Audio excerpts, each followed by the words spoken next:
So welcome to the first of 3 videos on transition metals. And this video, this first lesson, will look at transition metals and their electron arrangement, and we'll also look at how transition metals can have various oxidation states and how we can describe that in terms of an oxidation number and oxidation state, and look at the oxidation and reduction of transition metals. So transition metals are what we would typically call the D block metals, and they form ions with incomplete or partially filled d orbitals. So actually within the block of within the D block, not everything is technically a transition metal. Some of them, for example, zinc, cadmium, mercury, have completely filled d orbitals, which would technically exclude them from being a transition metal. However, they often get described, the whole block, as being transition metals. So they're the orange part in that picture. Now, when it comes to filling electrons into the d orbitals within transition metals, we actually have to look at not only the d orbital, but the s orbital. In advanced higher, you're only really asked to work with the first row transition metals. And so if we were using spectroscopic notation, using the noble gas notation for that, everything would be argon, and then you would be looking at filling the 4s and the 3d orbitals. And you can see the rules for filling d orbitals come into play. So you can see the Aufbau principle, you can see Hund's rule, and you can see the Pauli exclusion principle coming into effect. Now remember, the transition metals, the D block comes right after the S block, and so always you tend to have the 4s orbital filled. But there are 2 exceptions, which we have already covered, but we'll go over again here. So we'll start with scandium. Now scandium is the first transition metal, and it has 2 electrons filling the 4s orbital, and then what we have is 1 d electron in one of the d orbitals. Titanium and vanadium follow the exact same pattern, and what you can see is Hund's rule coming into effect because the 3d orbitals are degenerate, they have the same amount of energy, and they get filled singly or individually before we see any pairing up. Now chromium is where we see an exception to this rule. And in chromium, what we actually get is 1 electron in the 4s orbital and 5 electrons filling each of the 3d orbitals. The reason for this is because the 4s and the 3d orbitals are quite similar in energy. And having the 5 3d orbitals all filled individually is energetically more favorable than having a completely filled 4s orbital and 4 electrons in the 3d orbitals. So because there's that very close energy difference, rather than complete the 4s orbital, what happens with chromium is that we end up with 1 electron in the 4s orbital and then 5 electrons in the 3d orbitals. You might ask yourself, well, why does that not happen for vanadium? Why doesn't vanadium fill 1 electron in each of the 3d orbitals and have nothing in the 4s orbital?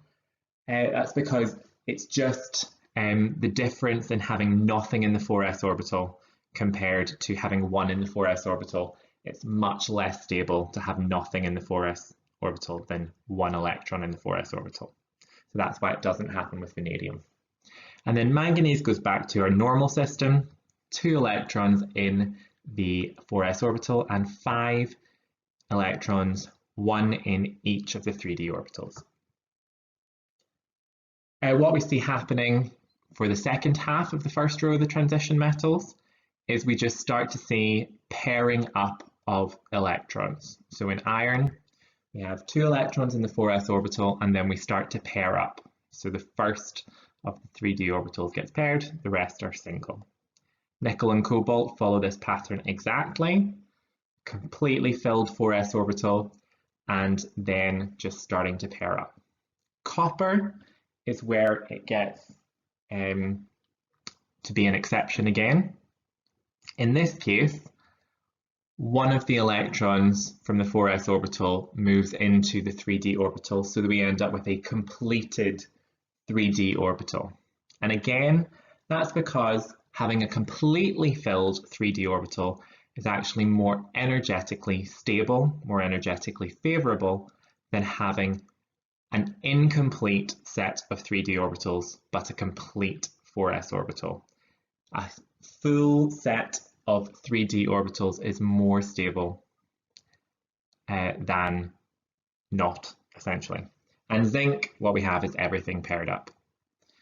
So the pattern follows the normal rules, however, you do need to know the exceptions when it comes to chromium and copper. Now, transition metal ions, they form, what makes transition metals unique is that they can form ions of different charges. Now we have to know they are metals, and metals form positive ions, so this is achieved by losing electrons. And we would describe that as oxidation. Oxidation is loss. So because transition metals can form different ions by losing different numbers of electrons, we would describe them as having different oxidation states. And an important thing to note is that whenever transition metals become ions, they always lose the 4s electrons first before the 3d electrons. And you will notice that every transition metal, every first row transition metal, is able to form a 2+ ion.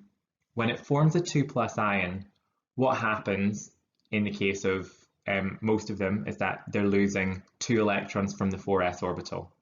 In the case of copper and chromium, they're losing 1 electron from the 4s orbital, and then they are losing an electron from the d orbital. But always they lose 4s electrons first. Now, as I said before, the 4s and the 3d orbitals are very close in energy. And because whenever transition metals form ions, they lose their electrons from the 4s orbitals, this would give us an indication that actually, in terms of energy, the 4s orbital is higher in energy than the 3d orbital, because whenever you lose electrons from higher energy orbitals first. And if the 4s orbital is higher in energy than the 3d orbital, if we consider the Aufbau principle, which says we should fill orbitals in order of increasing energy, technically we'd be more correct in putting the 3d before the 4s. However, there is still a lack of understanding as to whether or not that is the case, because as we see whenever the electrons get filled, most transition metals will have a completely filled 4s orbital before they fill the d orbitals. And so this is something that's not fully understood, and so you'll often see the 4s and the 3d orbitals written in different orders. Sometimes you will see it with the 4s orbital written before the 3d orbital. Sometimes you'll see the 3d orbital written before the 4s orbital. Do not worry, or do not think that, oh, your understanding is completely shaken if you see it written the way that you are not used to, because it is really dependent on the chemist and their interpretation, how they choose to do it. Conventionally, in most textbooks, they put the 4s before the 3d, but it's just in case you're ever looking at something on the internet and you see the d orbital put before the s orbital. And that's just why. It's because there's very close in energy and it's not completely been decided which one should go first. Now, we were talking about transition metals forming ions, and this is where we get into our understanding of the term oxidation state and oxidation number. So whenever an atom forms an ion, it's described as having an oxidation state or an oxidation number. And there are rules for determining oxidation number. So the first rule is that if you are an element on your own, you have an oxidation number of 0. So all the transition metals, if they exist just as the pure metal, so for example, if you had iron on its own, or if you had titanium on its own, it would have an oxidation number of 0. If you are an ion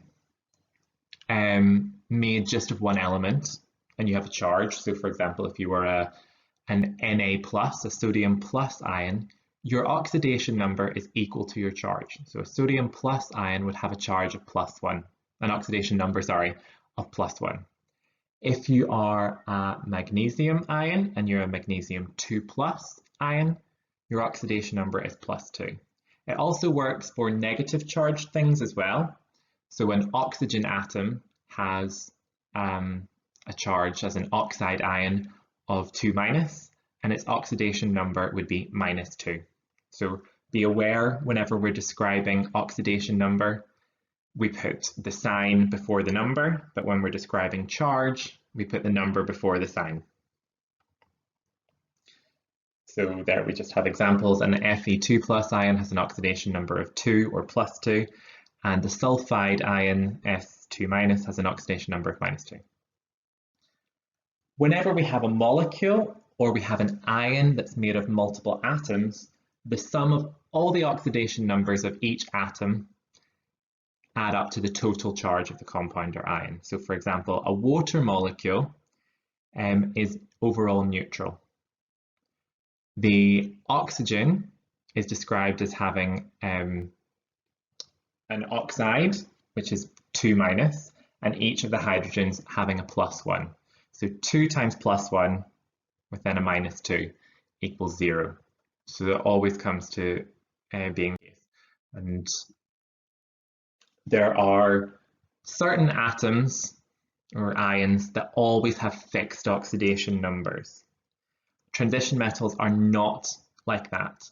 And so whenever you're wanting to work out the oxidation number of a transition metal, you need to look at the elements around it and use those to help you find out what the oxidation state of a transition metal is. So here are some elements that always form ions of exact oxidation state. And even if they're not ions, even if they're part of molecules, we would describe them as having these oxidation numbers themselves. So oxygen always has an oxidation number of -2. Hydrogen, there are some very rare cases where hydrogen actually has an oxidation number of -1, but most cases, hydrogen, you can consider it as having a +1 oxidation state. All halogens, so chloride, fluoride, bromide, iodide, etc., they have oxidation numbers of -1, and alkali metals, so your sodium, lithium, etc., have an oxidation number of +1. What's not written on the slide are the group 2, the alkali earth metals. They will always have an oxidation number of +2. And you will have to use those constant oxidation states to help work out the oxidation state of some transition metals. I've got a couple of examples here. I've got titanium dioxide, which is a neutral compound, and then I've got the permanganate ion, which obviously is an ion. So the first thing you need to look at in each case is the charge. So we'll go through titanium dioxide first. Titanium dioxide has a neutral charge, which means the sum of all the oxidation numbers must equal 0. We just can break it down into a sort of algebra. We've got 1 titanium, we've got 2 oxygen, and together they must equal 0. Oxygen always has an oxidation number of -2, so we know that titanium plus 2 times -2 equals 0. Titanium minus 4 equals 0, which means titanium is plus 4. In permanganate, the charge is minus 1, so we know that the sum of all the atoms, the sum of the oxidation numbers of all the atoms must add up to minus 1. So we have 1 manganese and 4 oxygens. We know that oxygen is always a minus 2.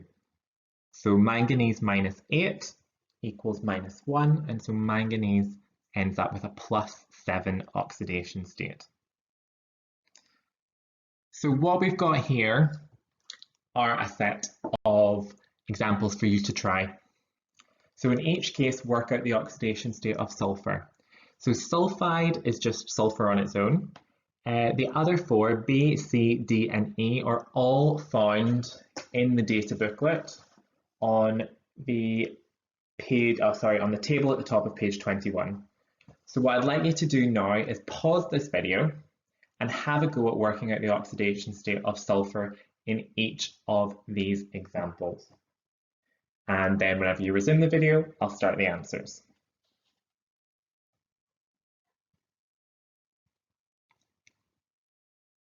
Okay, so I'm hoping you've had a go there for yourself.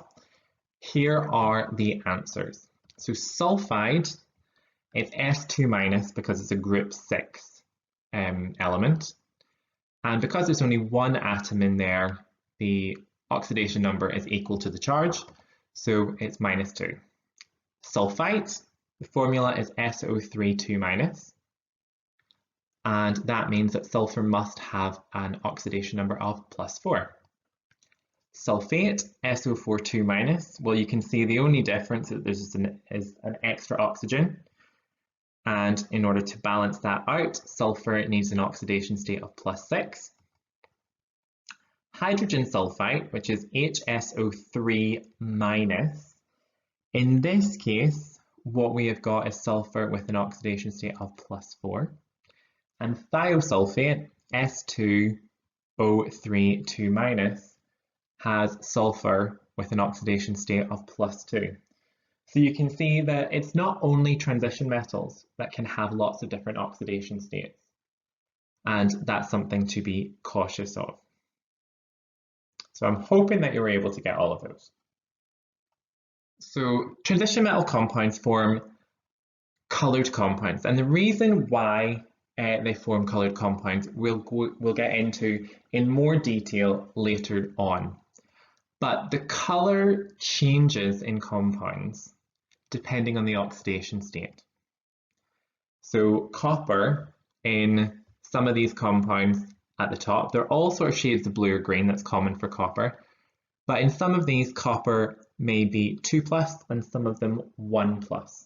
With the cobalt compounds, some of them are pink, some of them are blue or green. Again, that's usually in cobalt compounds, depending on whether the cobalt is a 2+ or a 3+ charged compound.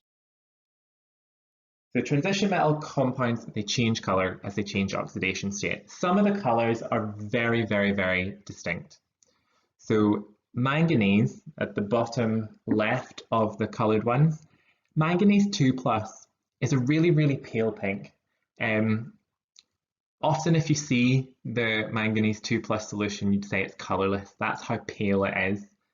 Whereas the 7+ one, that's what permanganate looks like, and that's the really bright purple intense color that you have seen before.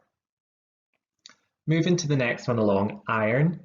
Iron also switches quite easily between iron 2+, which is green, and then to bright orangey yellow color for iron 3+. If we look at the top, vanadium and chromium are the ones that probably have the biggest range of colors. You can see for vanadium, as we go from 2+ to 3+, we go from purple to green.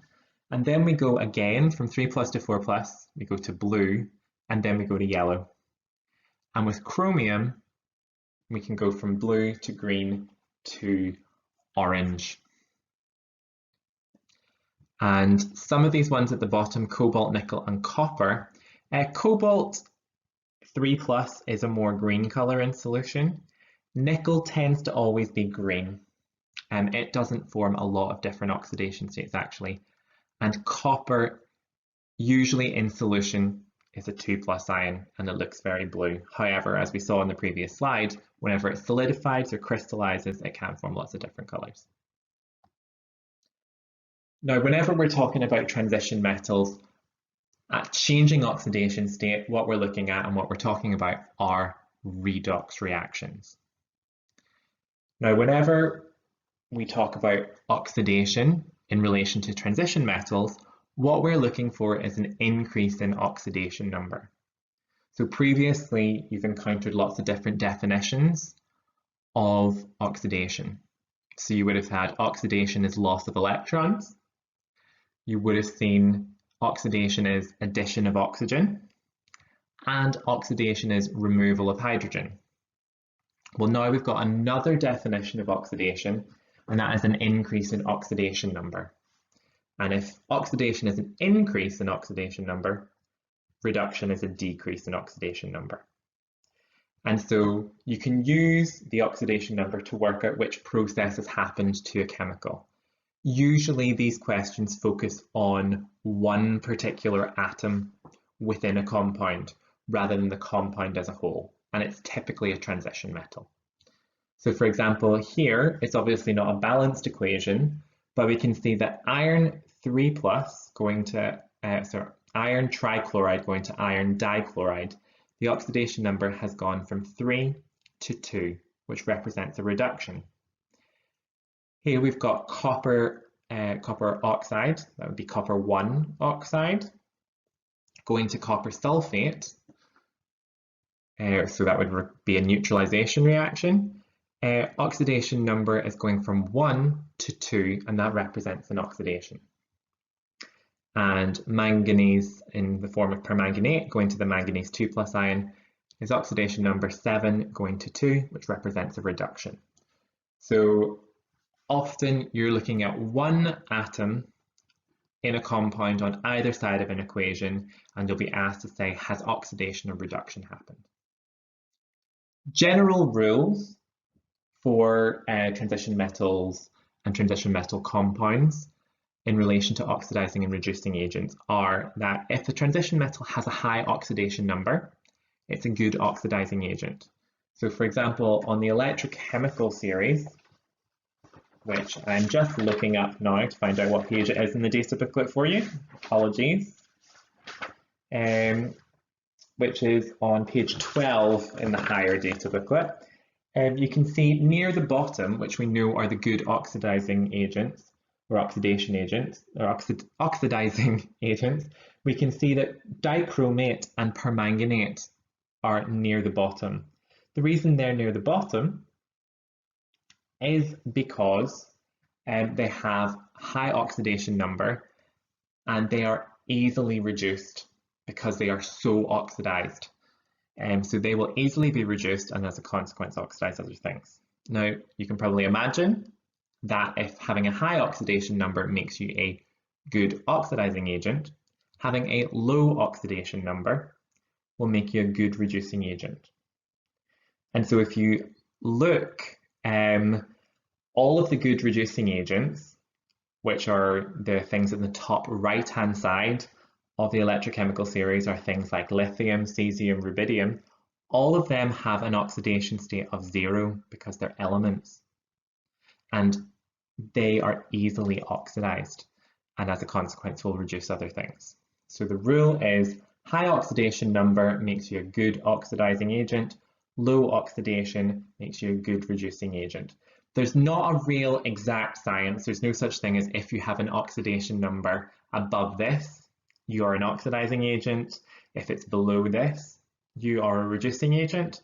I wish there was a rule, it would make things easier. However, in general, high oxidation numbers, anything 4 and above, chances are you are an oxidizing agent, but it's not definite. And for metals, if a metal is a pure metal, it's not going to be an oxidizing agent. The only thing it can be is a reducing agent. However, if it's got an oxidation number of 1 or 2 or 3, it could be either, really. So that was our introduction to transition metals, and we looked at how to fill the d orbitals, looking specifically at the exceptions to the rules that we see in chromium and copper. Then we looked at how we can work out the oxidation number and state of transition metals within compounds, and then we were able to relate that to the ability of a transition metal to oxidize or reduce other things. So this was our first video on transition metals. As I said, there will be 2 more, and look forward to seeing you then.